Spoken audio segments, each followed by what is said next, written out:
Hi, I'm Anna Glowinski, and I've got another conversation with pro cyclists for you today as part of Ride to Unite.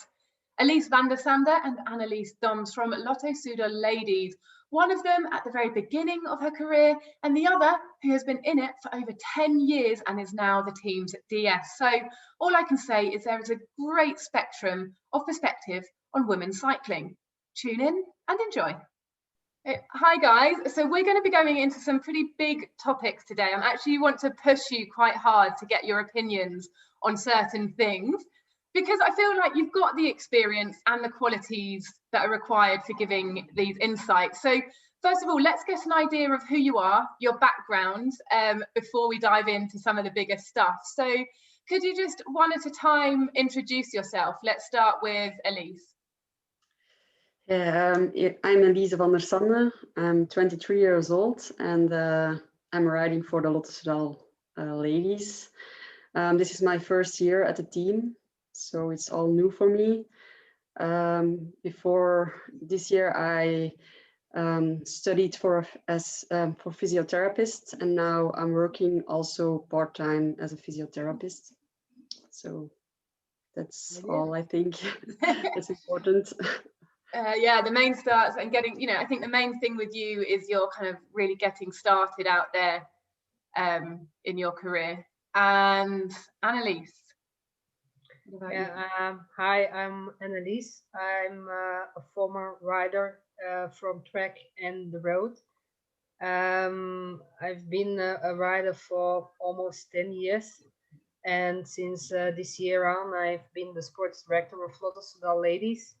And I try to help the girls as much as I can with tactics and strategies to do well in races and to prepare them for those races. Excellent. I guess that's more or less it. So that's where you're at now. And that 10 years of your career, what were some of your career highlights and your best results? For sure, it was the national championships of 2018 where I became national champion. But also in that period, my last 4 years of my career, I was a track rider. And that was totally new for me because I started really late with cycling when I was 23 or 24 years old.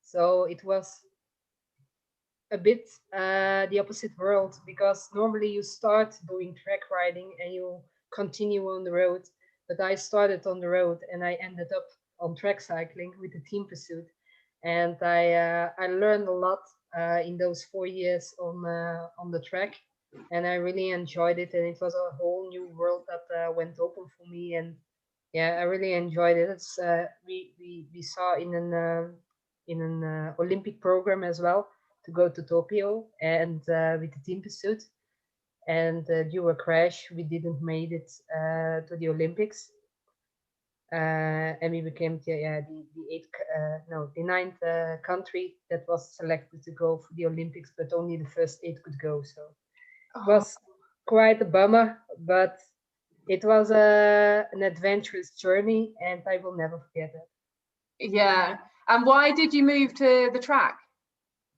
Was it specifically aiming at the Olympics? It was a bet actually between a sprinter in my team and myself that I didn't have the balls, or I don't know how you say it in female terms, but to ride on the track. And so the main idea was to do a team sprint together.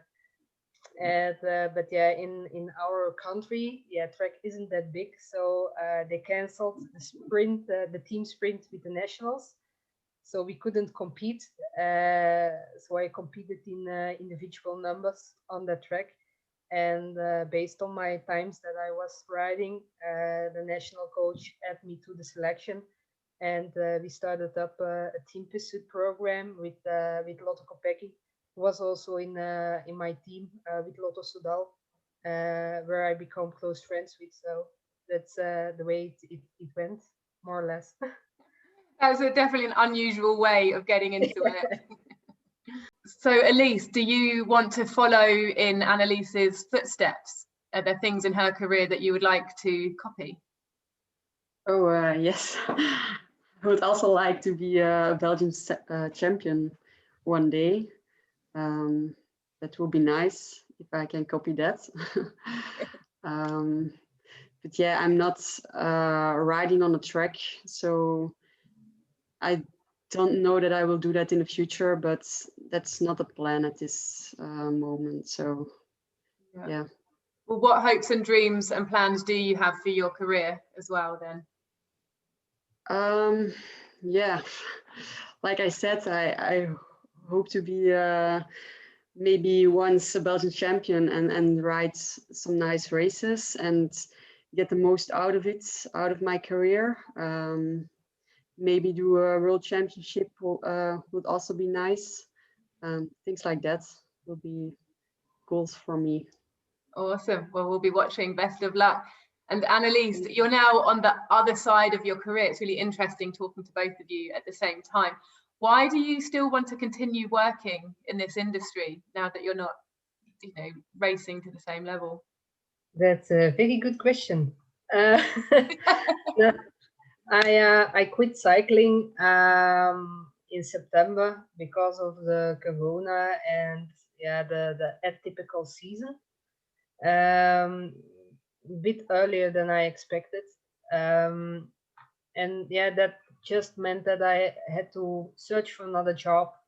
And my education is based on sports and science. And yeah, for me, it's an easy continuation of what I was doing and what was based on my education as well. And I just popped the question to my former team if it was a possibility to be an employee of Lotto Soudal in one kind of way as a sports director. Actually, not as a sports director, but as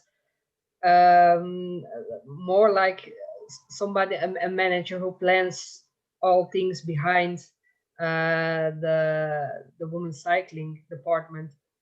And they turned up with a job as a DS, and that was something I had to think twice because it was not my application actually, but it was an opportunity and a new adventure and a new experience. And I took the opportunity with both hands to see how it went and yeah, how it would develop this year. So. And now that you've taken it and you've thought about it, what do you feel that you could bring to the sport in that position? It's difficult because you know all the races that the girls are riding. You also know the breaking points, what will happen, and you can prepare all those races and you can inform the riders about those races.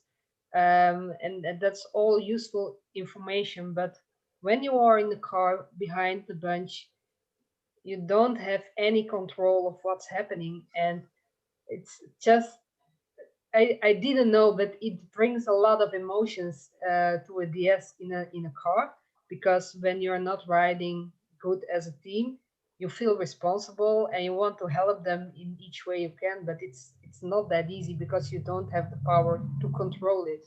You can only inform the girls and help them, but then when the race is on, they're more or less on their own with each other, and I can guide them, but they have to pedal and they have to make the decisions of what they are doing. So it's quite a difficult thing for me to not be active then if the race is on.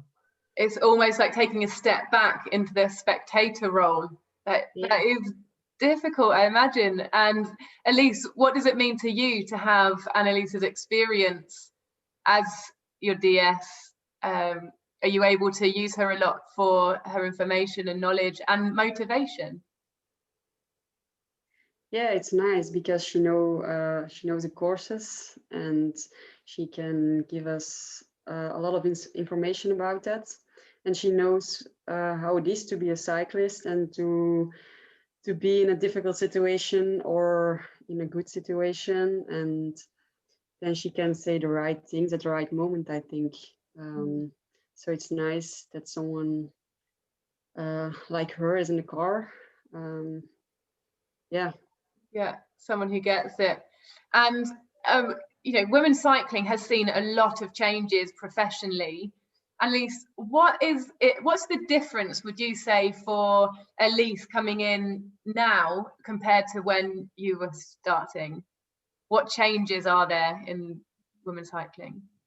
In general, it's logistically improving a lot for the riders. I still have a video on my iPhone that I've made for, I think, two or 3 years ago in the World Tour of the Drenthe. So it's not a small race, but then you saw that teams were coming with small vans and not the tour buses like they have right now, and that's something that is growing very quickly. Each team or each bigger team has already a tour bus, or at least a big camper, to change and to shower and to provide the privacy of the riders. And I think that's important.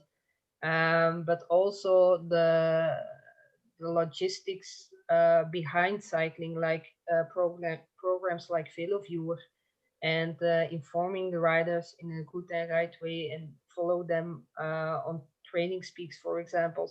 That were all things that never happened in the past, and you just went with the team and go racing, and without explaining, without guiding, without any technology, and you just notice that a lot of facilities are growing for the riders, and to give them comfort and preparation, and also money. The payment is something that came very quickly in the past, I think, 3-4 years in women's cycling, and I think it's a good thing to develop women's cycling as well. And a lot of races are added on the calendar, so that's all things that are making progress very quickly now. But do you still feel like there is a way to go? Oh yes, sure. Yeah, you see that some teams there is equality in women and men cycling, but other teams are just on their own, or are not being part of a bigger team, or having another culture of racing, and you have a big gap between the World Tour teams and continental teams, and then you also have the club teams, and it's such a small bunch of women cycling, that they all are mixed together in the races, and it's totally different than with the men's, because they can ride a triple program next to each other, and it's no way that's going to happen in the next year for women's cycling. You have a lot of organizations and you have a lot of races, but you only have the same bunch that does every single race and compete to each other. So that has to grow as well. More women has to get on the bike and develop as a rider, and then we maybe become like a men's bunch and having a dual or triple program, and then the experience and the level of riding will increase as well. Yeah, sorry, were you going to say something else? Yeah, and also then if the level is increasing, then the media attention is increasing, then the money in women's cycling is increasing, and it's a snowball effect that you will get when it develops more and more, and it will develop more and more. I'm sure of that, because when you look in Belgium, you see a lot of women on a bike who weren't there in the past 10 years. Also, not competing races, just tourists are riding like in women's bunches where it never happened before. So it has a continuity in like competing and being just a recreant.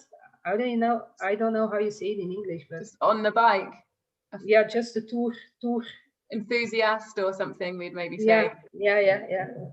Something like that. Yeah.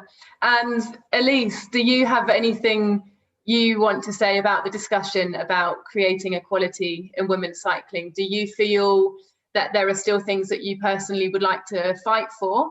Or are you someone that just wants to keep your head down, race your bike, and let the politics be fought by other people? No, I think like Annelies said, the difference between the riders in the bunch is, yeah, there's a lot of differences, because there are smaller teams and bigger teams, and it's just one bunch for every race. And it would be nice that there are more girls on the bike, to have more opportunities, to race in different races and different categories. And also I think as a woman, you have to do the same as a man, and the money is not that you receive is not the same, I think. Maybe in a few teams, but not in all the World Tour teams. So it's also something that can be better, I think. But that is in a lot of sports. So Yeah, an evolution that has to make over the years. and do you feel as a rider you have a responsibility to try and provide more value? Because I know that social media and image and all of these things are an important part now of contracts, or can be, for racing contracts, rather than just race results. Do you feel like there's more of a package and more of a pressure to try and deliver more things as a woman in order to be able to receive the salary to be able to ride your bike? Do you mean that I have to do, do you feel a pressure that you have to do everything? And do you feel that women even have to fight for that even more, or is it the same for men? For me personally, I don't feel it like that, but I think there are girls that want to value it more and puts a lot of energy in it. But for me, at this moment, it's okay like it is, but I think a lot of other women will do it like that. Because I guess that's another way of getting in income in order to race your bike. It's not just, you can get a salary, you could win prize money, but then there's also appearances and sponsorships for media opportunities. Annelies, do you think that has provided more opportunities for women to be able to make a living from cycling, or do you think it's provided more of a pressure, or created, I suppose, more pressure? Is that a question at me? Yeah. Okay. You. I think because like with your 10-year career, you have also seen these changes. It's evolved, I think, probably from when you started.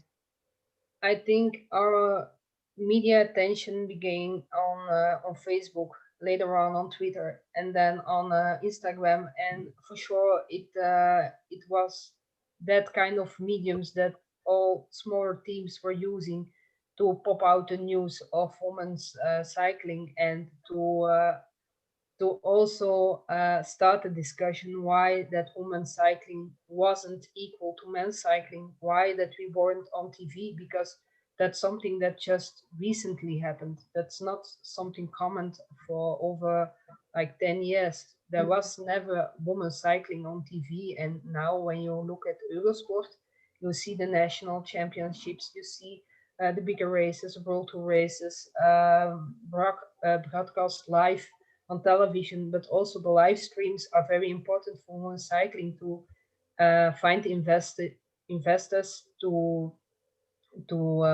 develop the team, to provide all the necessary things, because it's not been that visible in the past like it's visible right now. So I think it was very helpful to have those things.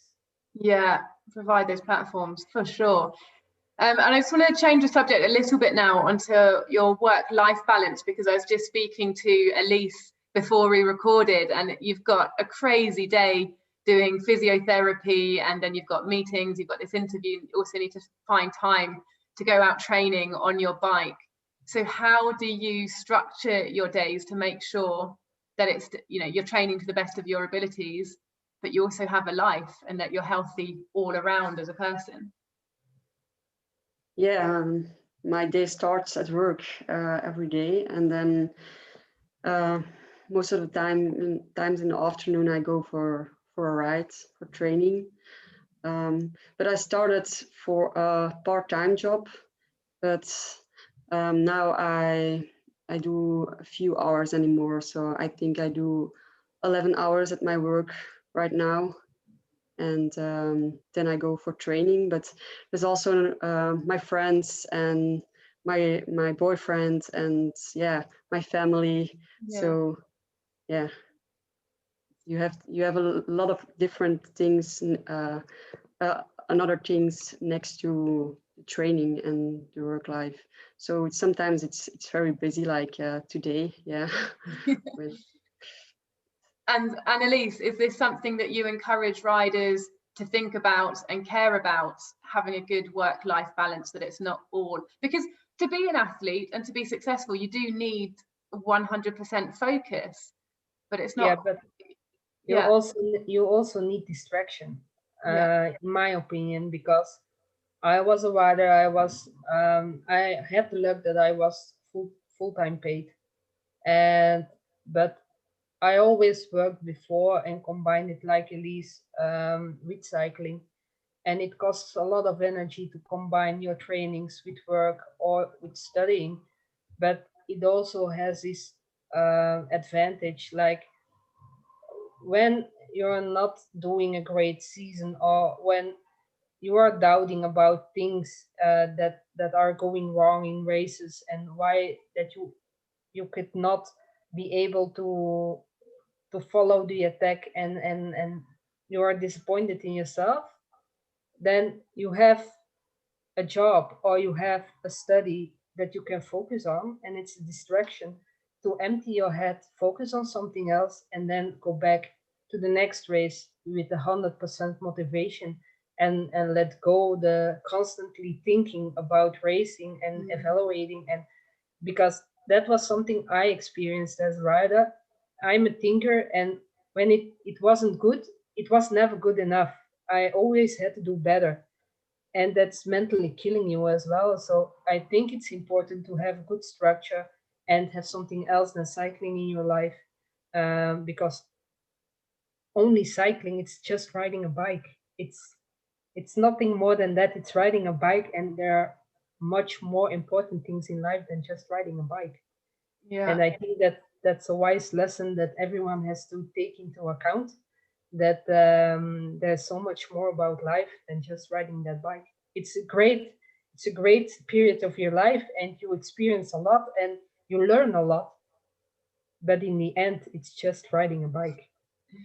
I think your team are lucky to have someone like you know, passing that wisdom on, because I imagine it can be very easy to just get caught up in those races and those results. And what about with COVID as well? How has that affected the morale of the team, you know, the mental health and happiness? Yeah, in the beginning I would say it was stressful, because yeah, because the not having contact in your normal life, and living on a distance, and not be able to see friends and family, but then you have to race with a bunch of more than 100 people, and that's totally insane actually, because it's the total opposite of what's happening with the society. And in the other hand, it's fantastic that they could continue racing, and that they had something to keep training for.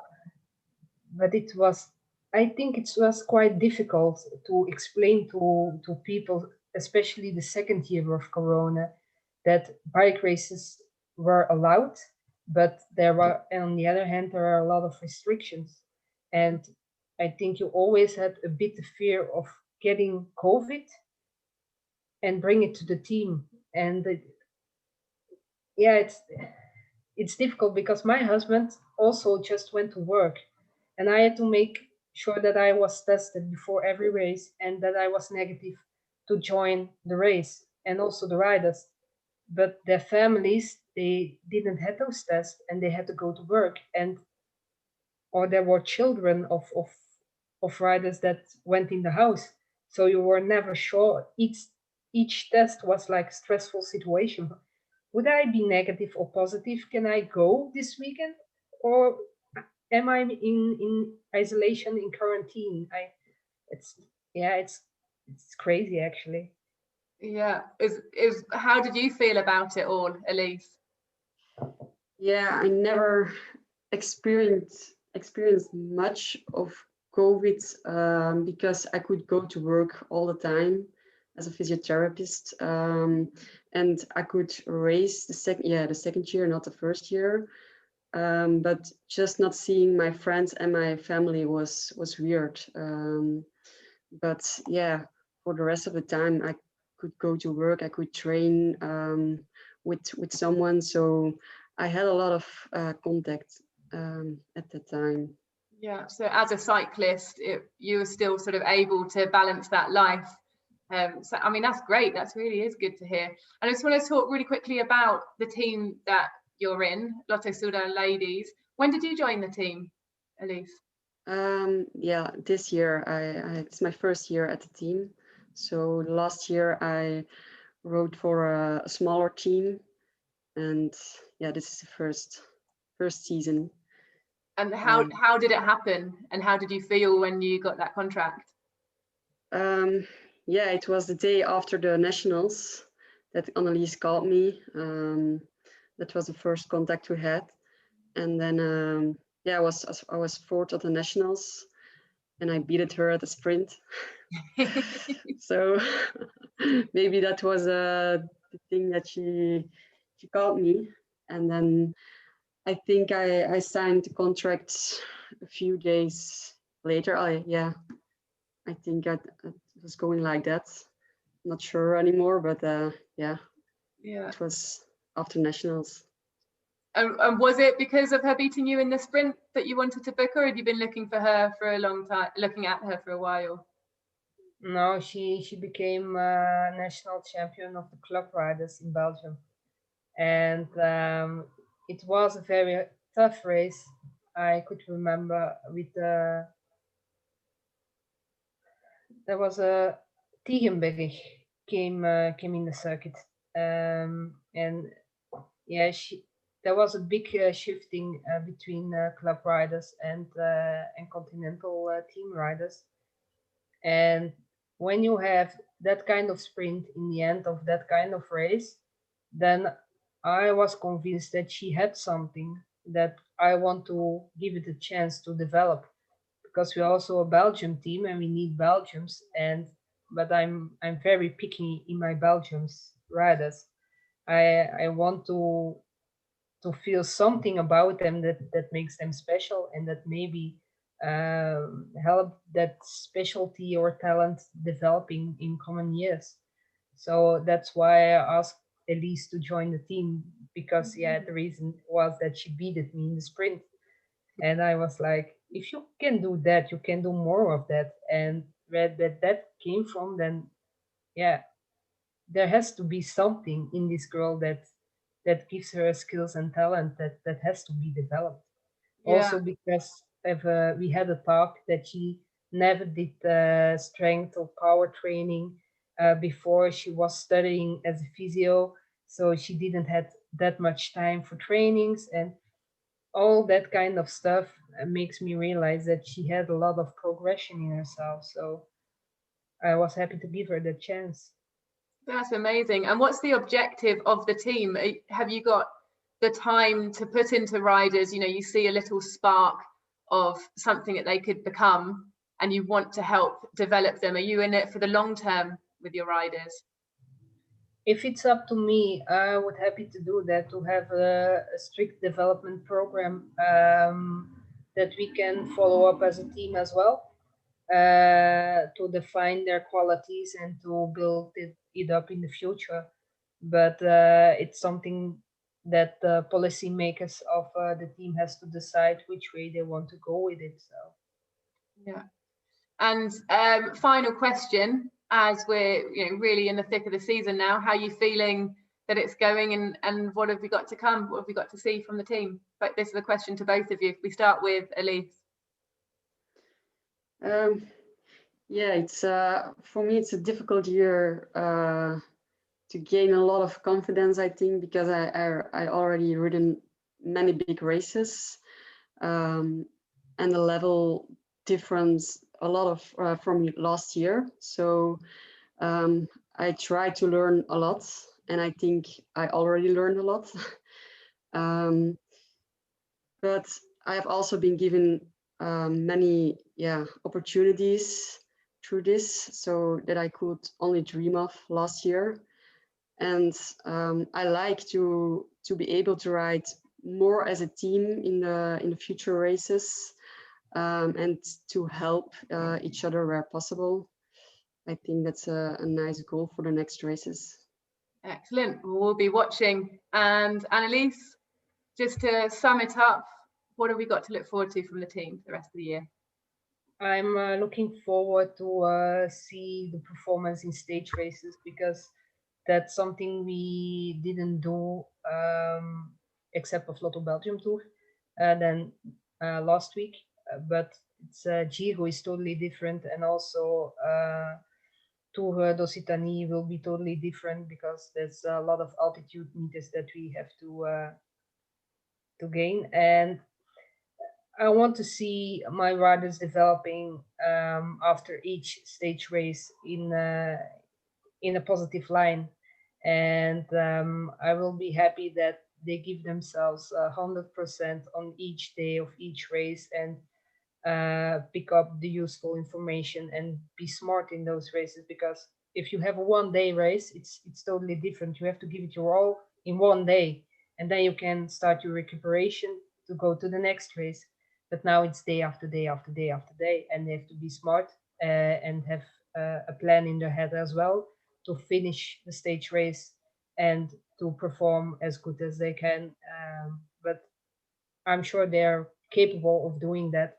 But for some like Elise, it's another step they have to take in their development. So I'm very looking forward to see how they are doing there. Excellent. Watch this space. Well, thank you so much. I really hope you enjoyed that chat. And importantly, I hope that you've got an opinion. What are your thoughts on the situation of women's cycling right now? Do let us know in the comments below. I'm Anna Glowinski, and you've been watching Ride to Unite with Elise Vander Sande and Annelies Dom. Let us know who you'd like to see next time. And until then, bye.